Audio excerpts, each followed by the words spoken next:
nada nos limite, que nada nos defina, que nada nos sujeite, que a liberdade seja a nossa própria substância.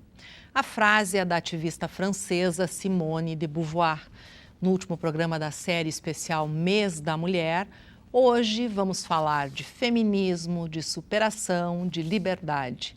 Comigo aqui no estúdio, no programa Estúdio 4, a jornalista Ingra Costa e Silva, a atriz e produtora Mara Cavalheiro e a advogada Catiane Gellen.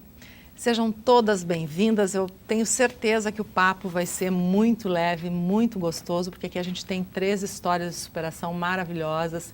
Eu pessoalmente conheço, mas quero que o nosso público aí também conheça. Bom, a mulher passou de sexo frágil para uma grande batalhadora, lutadora e de grandes conquistas. E hoje se vê empoderada. Eu queria saber primeiro, para a gente conversar nosso papo, a mulher precisa lutar muito mais do que o homem para suas conquistas, Ingra?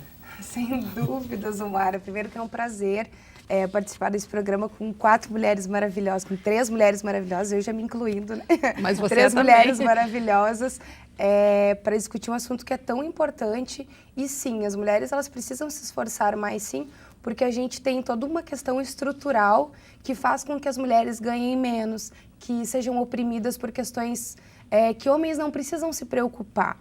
Muitas delas, inclusive, chamadas de mimimi ou de exagero, mas um homem, quando ele vai sair de casa, ele não precisa pensar numa roupa não estuprável, por exemplo. Antes de tu sair de casa, tu já tem que pensar algumas coisas que vão ser desafios que os homens não têm. E não que a gente queira fazer um comparativo de quem sofre mais, ou não é isso, mas no fato de que sim, nós temos algumas batalhas a mais no nosso dia a dia que a gente tem que superar, sim, pelo fato de ser mulher. E aí, Mara, uma mulher negra enfrentando toda uma sociedade de preconceito, o trabalho é ainda muito maior.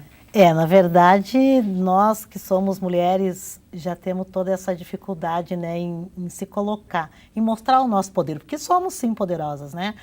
Mas aí tu pensa uma mulher negra, mãe solteira que criou um filho sozinha, então o preconceito ele pesa bem mais ainda, mas com a nossa garra, que somos mulheres guerreiras, a gente consegue sim enfrentar de cabeça erguida e mostrar sim o nosso poder. Catiane, de onde você acha que vem esse poder da mulher? Aonde está essa essência que torna ela muito mais poderosa? A mulher, ela já nasce com um dom a mais, na verdade, né? Só o dom dela de ser mãe, muitas são mães, são mulheres, são profissionais, já a torna especial. Mas também é um desafio, porque não é fácil hoje em dia você trabalhar fora, você cuidar de uma casa, você ter filhos e você ter todas as responsabilidades no trabalho, muitas vezes ser até mais cobrada, como uma forma de até mesmo te desafiar para ver se você realmente tem esse poder. Então, na minha opinião, ela já nasce e muitas não conhecem o seu verdadeiro poder. A mulher ela é um ser supremo, assim, na minha opinião, extremamente superior. Bom, vocês acham, não é, que o feminismo, ele contribuiu muito para a mulher chegar aonde ela chegou hoje? Sim, sem dúvidas. Você Omara. é feminista, com certeza. Eu sou muito Porque tem feminista. mulheres que não são feministas, eu pergunto na por verdade, isso. a mulher que diz que não é feminista, ela ainda só não descobriu que ela é feminista, porque na verdade, no fundo, ela é. É que a palavra também, ela virou tabu nos últimos tempos, assim. Mas o feminismo, ele contribuiu muito para que as mulheres chegassem onde elas estão hoje e para que elas continuassem debatendo pautas que são pertinentes. E quando a gente fala disso, a gente não fala só das sufragistas e do voto e do trabalhar fora, mas também na segunda onda do feminismo a gente veio estudar a questão das intersecções do feminismo. Nem todas as mulheres sofrem as mesmas opressões. A Mara acaba de falar o fato de ser mulher negra, nós todas somos mulheres aqui, mas o fato dela ser mulher negra coloca ela num patamar diferente de opressão. Ser mulher negra e mãe solteira num patamar diferente. Eu, por exemplo, sou bissexual, me coloca num outro patamar de discussão. São opressões diferentes que as mulheres sofrem. E por serem mulheres, e o feminismo ele vem justamente discutir isso, que as mulheres elas sofrem opressões diferentes e que elas podem ser revertidas. É um processo longo, mas elas podem sim ser revertidas no momento que a gente passa a discutir essas opressões. E o feminismo, ele faz isso. Ele vem discutir no sentido de que elas um dia, se a deusa quiser, não existam mais. Tu acha que o feminismo ele encoraja as mulheres a se assumirem nas mais diversas situações? Porque as mulheres foram oprimidas, não é? Uma vida inteira, uma vida verdade. inteira. E eu acredito que o feminismo, sim, ele veio contribuir muito para isso, sabe? Porque eu particularmente, eu escuto muito essa coisa assim, ela fala que é bissexual, das pessoas não aceitarem as mulheres como bissexual. O homem não tem problema, é tranquilo, mas mulher eu não aceito. Por que não aceitar? Né? Por que não aceitar as diferenças, né?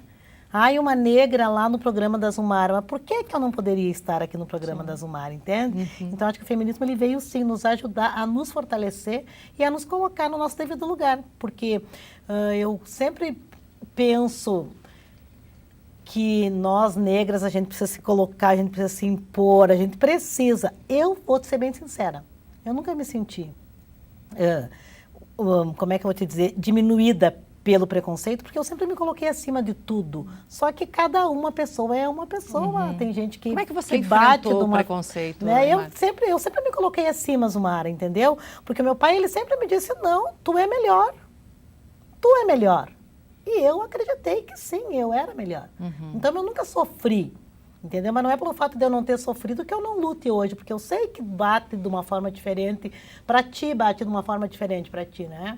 Então, um monte de gente se coloca e a gente luta sim por isso, né? Porque há um tempo atrás estava num programa de televisão uma negra que não conseguia emprego porque tinha um cabelo lá muito louco, muito grande. E aí eu vejo pessoas comentando, que é muito mimimi, porque as pessoas se colocam como vítimas, mas é muito fácil para ti, que tem a pele clarinha, criticar uma negra.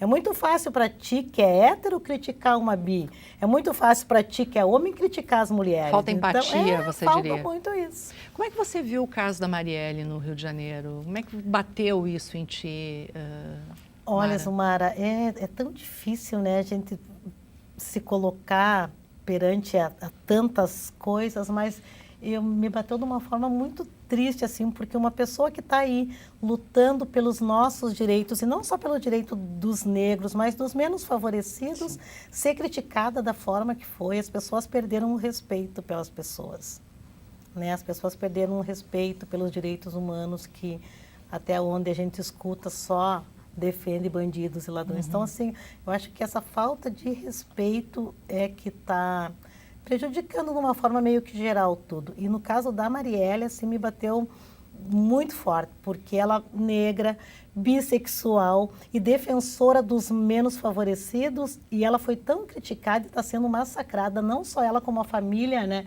Então isso é bem difícil. Mesmo bem... depois de toda a violência, não é? Essa onda de críticas que a família toda está enfrentando na internet.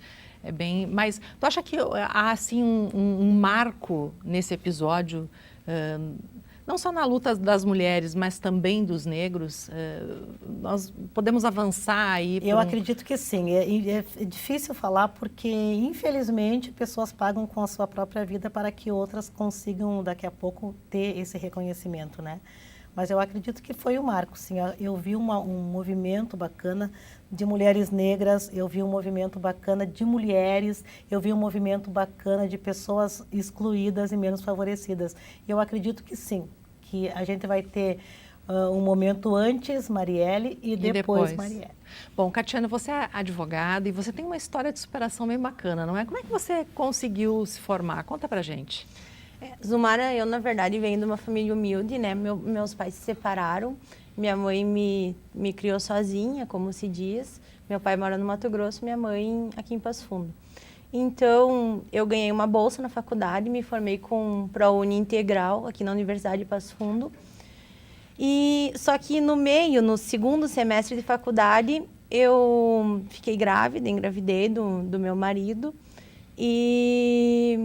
E com essa gravidez me veio uma série de problemas de saúde.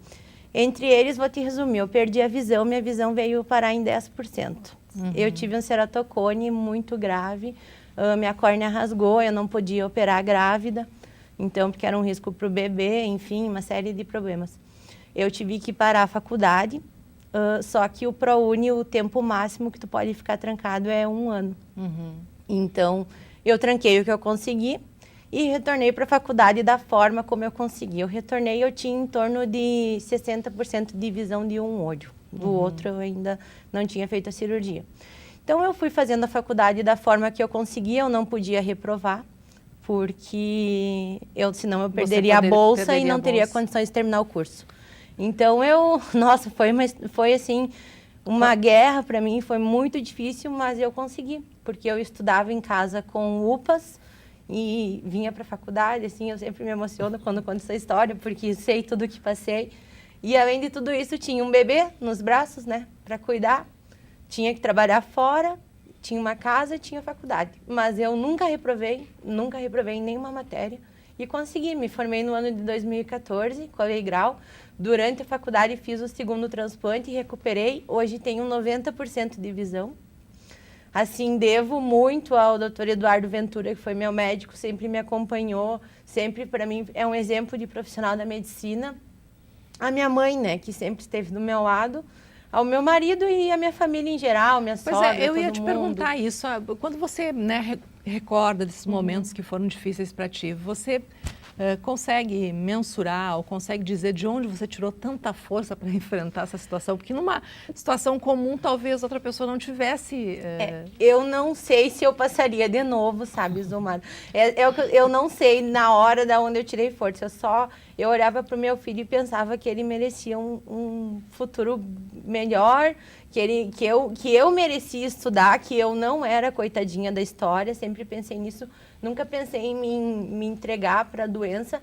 Até várias vezes foi cogitada a hipótese de eu me aposentar por invalidez. E eu pensava, meu Deus, com 22 anos aposentar por invalidez, eu não posso, eu não aceito isso. Eu sempre dizia para mim, eu não aceito isso. Eu vou vencer a doença, eu vou me formar. Agora eu estou terminando uma pós-graduação, tenho planos de mestrado para o ano que vem e quero seguir a minha vida assim. Eu nunca aceitei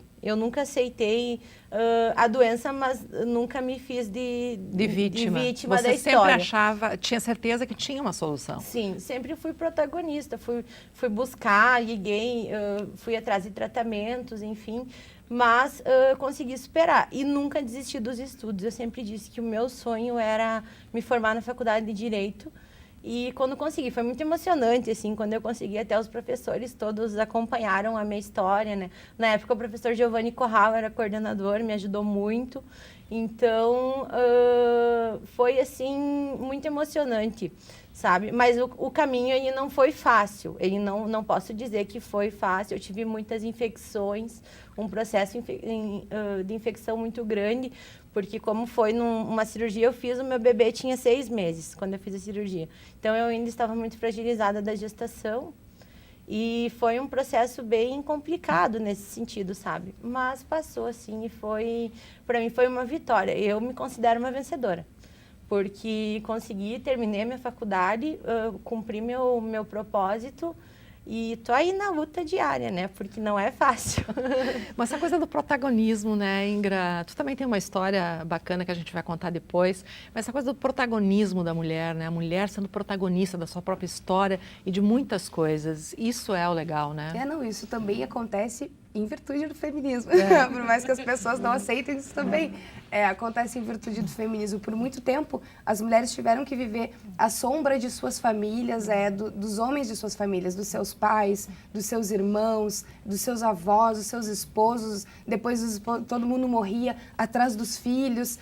E hoje não. Hoje as mulheres, apesar de ainda terem que enfrentar muitos desafios devido à estrutura da sociedade, que infelizmente é machista, existe essa possibilidade de tomar as rédeas da sua própria vida, com muitos desafios, claro, a serem superados. Mas sim, hoje existe essa possibilidade de tomar as rédeas da própria vida e decidir quais os rumos que você quer. Porque lugar de mulher é sim aonde ela quer estar. Aonde ela quiser, tá certo. A gente vai fazer um intervalo e volta em seguida.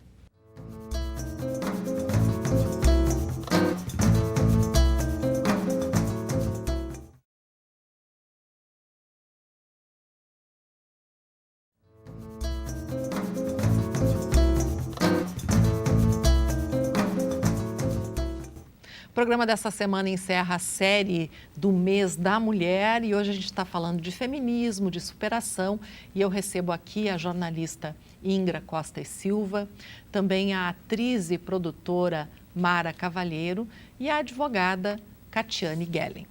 Bom, Ingra, você também tem uma história assim que envolve também a questão de saúde. Lógico que a gente não está focando só nisso, mas você também, uma menina, se deparou com uma situação lá bem complicada e convive com isso até hoje, não é? Que é a esclerose múltipla. Sim, aos 25 anos, então, na verdade, eu fui diagnosticada com esclerose múltipla, né? Eu passei a perder a sensibilidade em algumas partes do meu corpo e foi bem apavorante quando aconteceu, assim.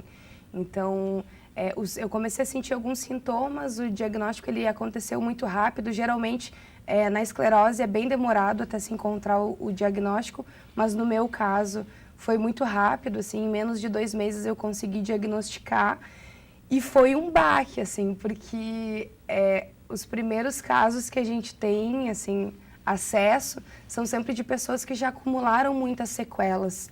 Então, a primeira coisa que tu pensa, pô, cadeira de rodas, vou precisar de alguém, vou depender de alguém, e na época ainda o Hawkins era vivo, então já fazia a confusão de esclerose múltipla e esclerose lateral amiotrófica, que são coisas diferentes, né? Mas como a esclerose múltipla é uma doença bem complicada de entender, fazia essa associação também. Então, eu me peguei com 25 anos, tinha recém saído de um emprego, então estava naquela fase da vida que a gente está decidindo o que vai fazer. Meu namorado estava viajando de bicicleta, então recebi esse diagnóstico no meu colo e não sabia como lidar. Assim, quando você recebe o diagnóstico, você passa por um tratamento hospitalar e foi uma semana muito comprida, assim, muito comprida mesmo, porque eu estava sendo monitorada o tempo todo, eu sentia as sequelas, eu não entendia a doença, eu só assimilava algumas coisas, que era para sempre, que não tinha cura, que podia ter cadeira de rodas, e no fim das contas eu parei e como eu sou jornalista, eu pensei, vou descobrir como é que funciona esse negócio. E fui atrás e pensei, a primeira coisa que eu vou fazer é uma matéria explicando para as pessoas o que é esclerose múltipla.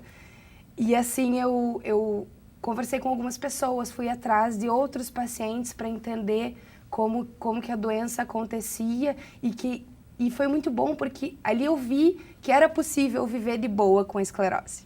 E foi a situação da minha vida que eu me peguei com uma situação que não tinha como eu resolver ela, porque afinal de contas é uma doença crônica. Então eu tinha 2 maneiras de lidar com ela. Ou sendo o mais de boa possível, ou ficando deprê. Eu confesso tinha 2 caminhos. Só tinha esses 2. Eu confesso que a tendência para o caminho deprê, gente, é incrível, parece que tem uma placa piscante, assim, dizendo, entra na fossa. É verdade. Mas eu pensei, cara, não tenho o que fazer. Eu sempre fui de boa com tudo. Vamos lá, né?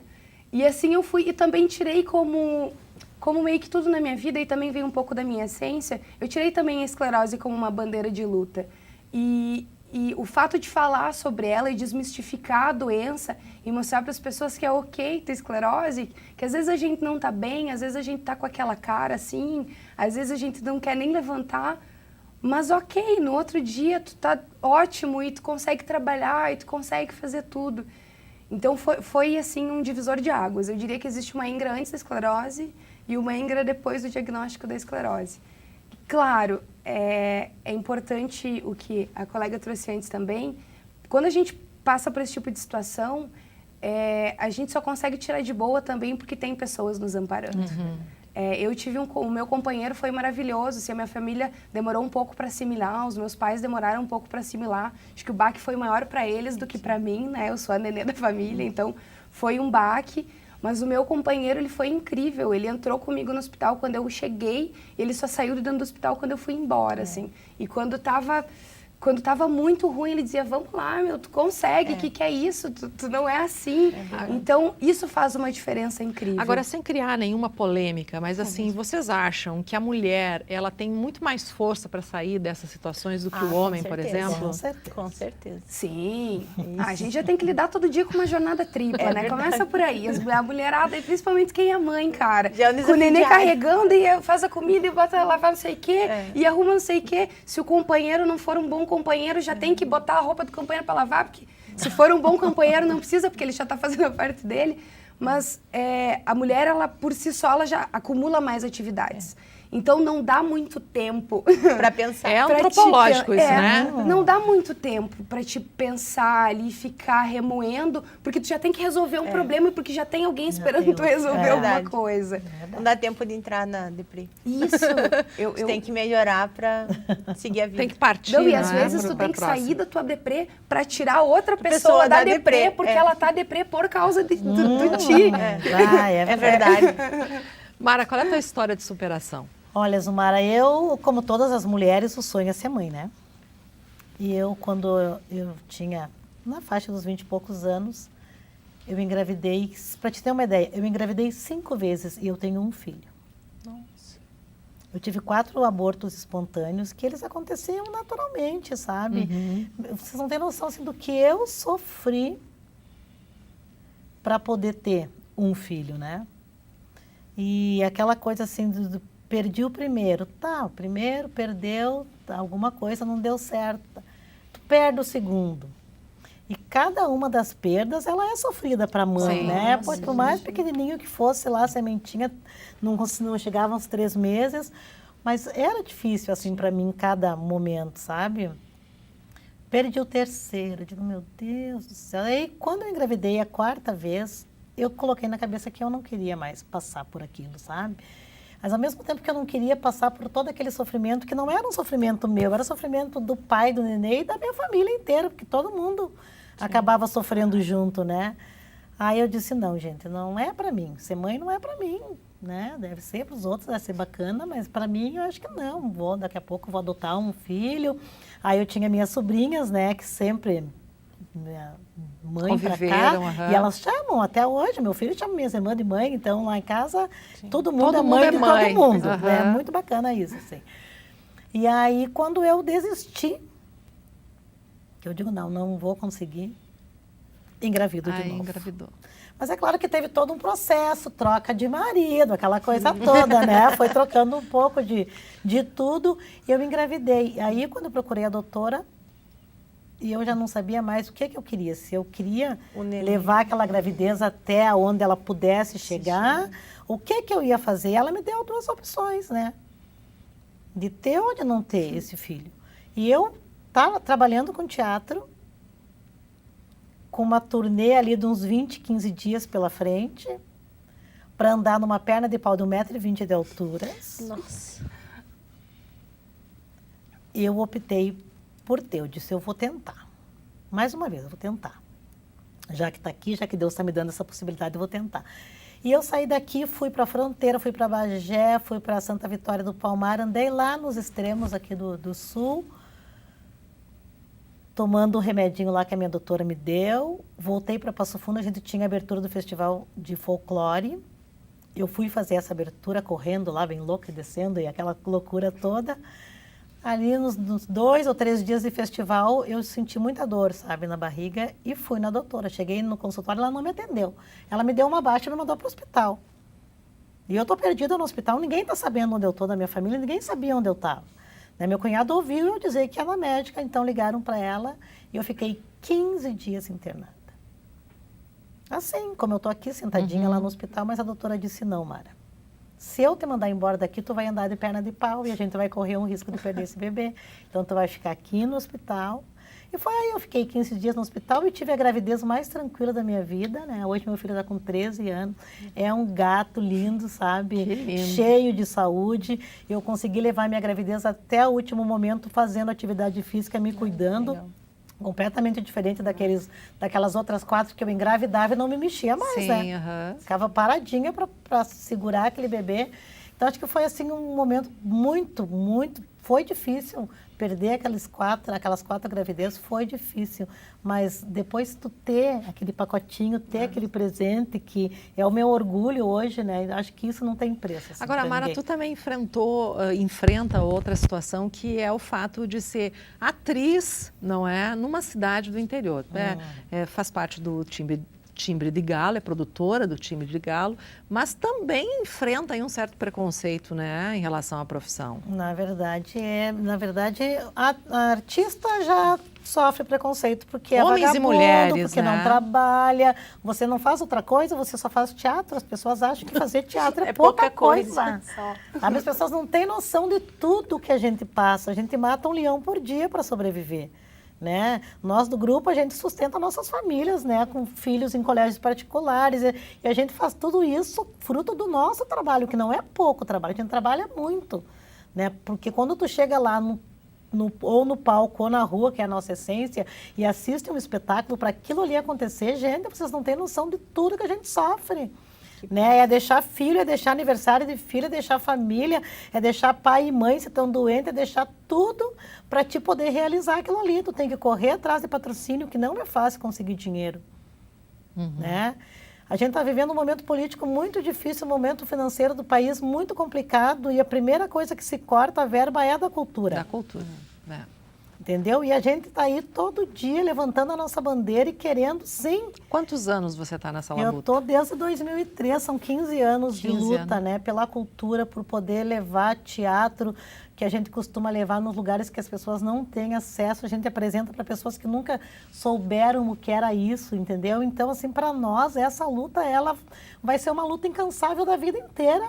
E o que a gente está tentando passar para os outros, porque a gente ministra oficinas de teatro, a gente tenta trazer as pessoas para dentro da cultura, porque ela é muito importante. Né? A cultura transforma, a gente sempre diz que o poder transformador da cultura, as pessoas não têm a dimensão do quanto isso transforma o ser humano, né? O quanto isso transforma crianças que hoje estão aí na rua em cidadãos do bem. Então, a cultura é muito importante por isso, e a nossa luta ela não vai parar. Sabe? Que bom, e que não pare. Não vai parar nunca, porque a gente tem essa vontade, essa inquietação artística, que é isso que faz com que a gente corra atrás todos os dias. Estarmos em Passo Fundo, interior do estado, já não é nos grandes centros como São Paulo, Rio de Janeiro, Minas Gerais, que são os grandes centros, né, no Paraná, que a gente sabe que a cultura ela tem uma essência maior. Então, a nossa luta ela passa a ser muito maior do que as pessoas que estão lá e que também sofrem com isso, né? Com essa perda da credibilidade nos artistas e na cultura, né? Nesse preconceito, né, que vem já, né, que eu devo ter uma sina mesmo para lidar com essa coisa do preconceito, porque todas as áreas onde eu preciso brigar, eu preciso brigar por isso, isso foi dado entendeu? para quem tem força para Graças a Deus, sabe? Graças a Deus, porque você me conhece, né, Zomar? Tu sabe que eu venho de uma família muito, muito humilde. Né? Nós somos 6 filhos que tínhamos aqui um leque de possibilidades para ninguém dar certo na vida. E a gente optou por fechar esse leque e procurar outros caminhos, todos, sabe? O meu pai hoje não está mais aqui, mas eu tenho certeza que de onde ele está, assim, ele tem um orgulhão, assim, sabe? Daquela galera lá, porque a gente lutou muito para estar hoje onde cada um de nós estamos, sabe? Então, assim, guerreiras, sim, né? As pessoas dizem, as cavas, né? E as cavas são guerreiras mesmo, que a gente mora hoje numa casa, todas as mulheres da família, né? Que legal. A gente moramos todas juntas. Olha E só. temos os nossos filhos.